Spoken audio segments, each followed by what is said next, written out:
Hey everybody, hope you're doing well. It's January 7th and it is cold here in the Northeast. Hopefully you guys are somewhere warm. I wanted to talk with you guys about today's lesson, and it's shipping LTL, and just some basics that I want to share with you, and some of the challenges that you might run into and how you can prevent them. So let's dive into it. Let's not waste any time, okay? So when you ship LTL, okay, and LTL, what I define it as, let's just call it anywhere from one pallet to, for argument's sake, 6 or 7 pallets, okay?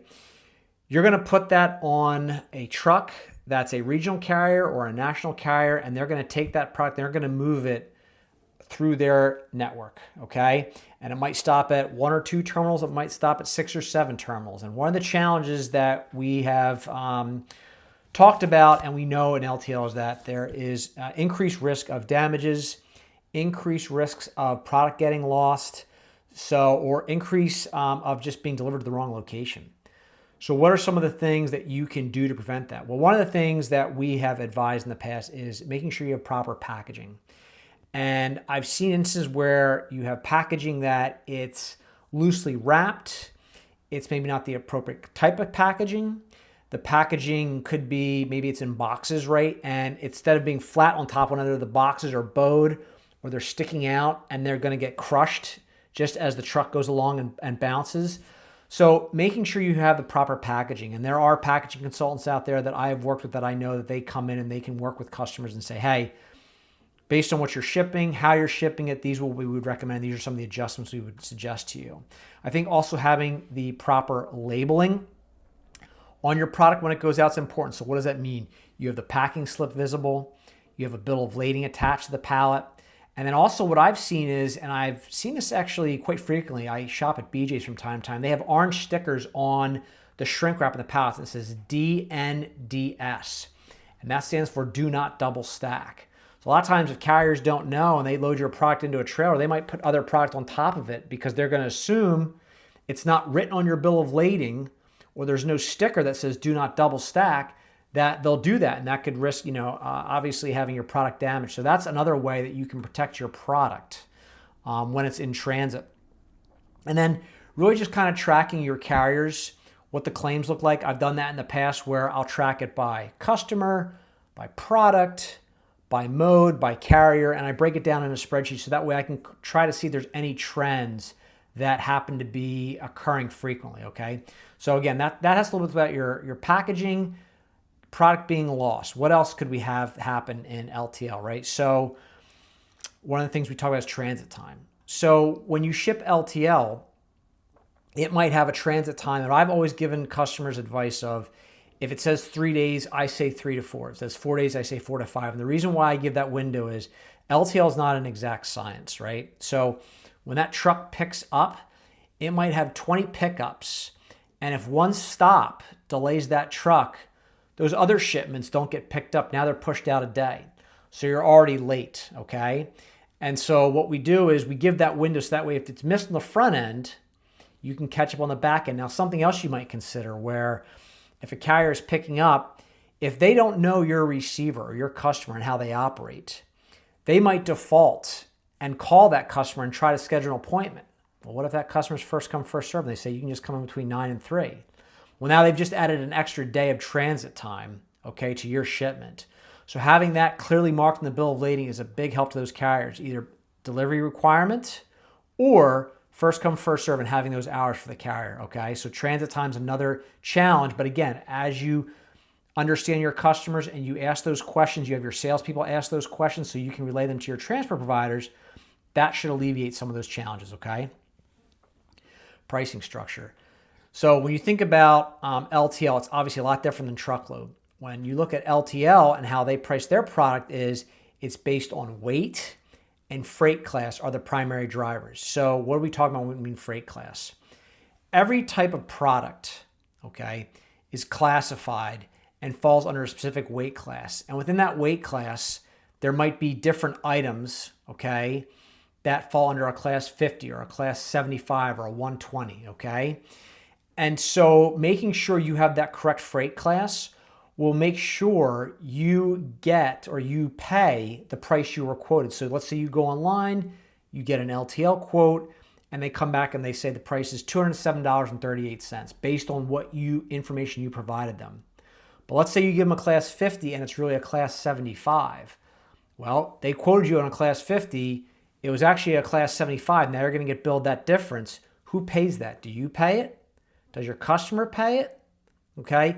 So these are some of the things that as you are starting to ship LTL, if you're doing so already, bringing your providers in, having them look at the product, how it's packaged, so you can get the proper freight class. So that way, when you put it on your bill of lading, you know it's correct and you know the price you're quoted is what you're going to pay when it comes due. Okay. Another area that I've seen with LTL is sometimes you might have product going cross country. And a lot of these carriers that are regional, and I'll pick on one, for example, that I know of, they only service in the Northeast, but yet they will show that they can service out to California. So let's just say you're shipping something from Philadelphia out to San Francisco.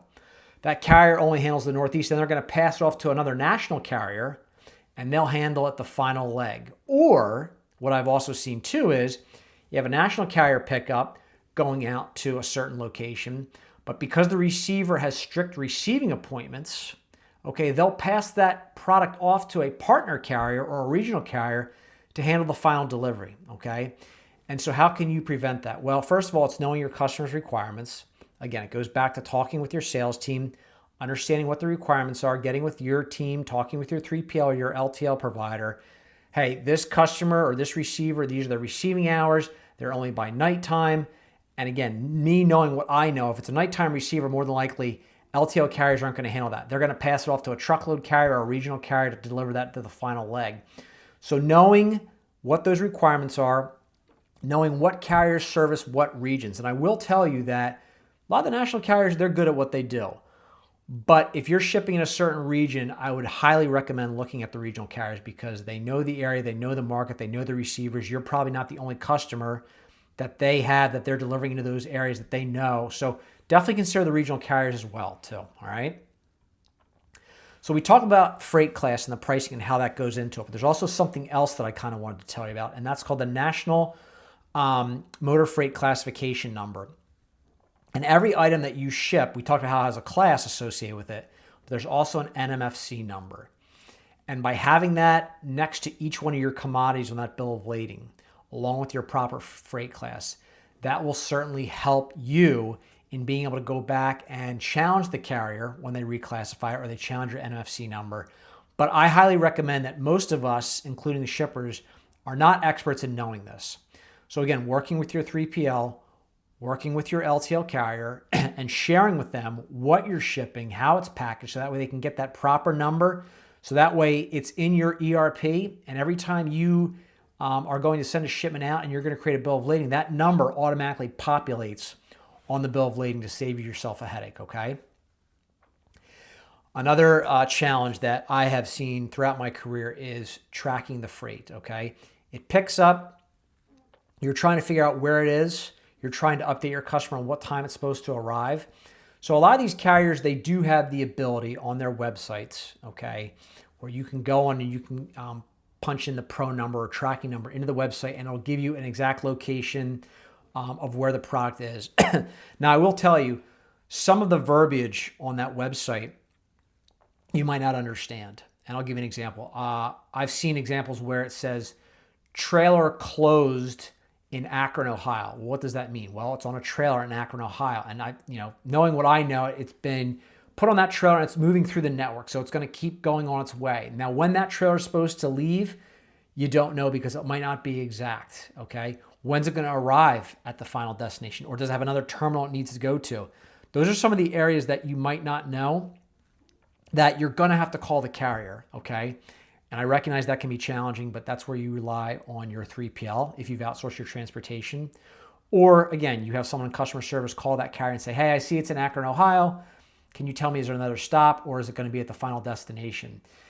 Again, they do have EDI as well, some of these carriers that can connect with your ERP systems and give you timely updates or into a TM. So that could be something you could look at as well, so that way you can give your customer the most timely updates. Conversely, what I have seen with some of these larger corporations is they have people dedicated to tracking their freight. And if that freight is supposed to be at a certain location at a certain date and time, that customer service rep is calling the carrier. Are you arriving to my customer at this time and date? So that's another way. Now, again, most companies That's an extra cost. They want to try and automate it. They want to get as much information as they can. So if you can work with a carrier that provides those types of updates, whether it be EDI or website tracking, that can certainly help save you a lot of time. So those are just some of the challenges that I have seen throughout my career in the LTL industry, some of the solutions that I provided to customers in the past. Don't forget to subscribe and like, guys, and thanks for watching.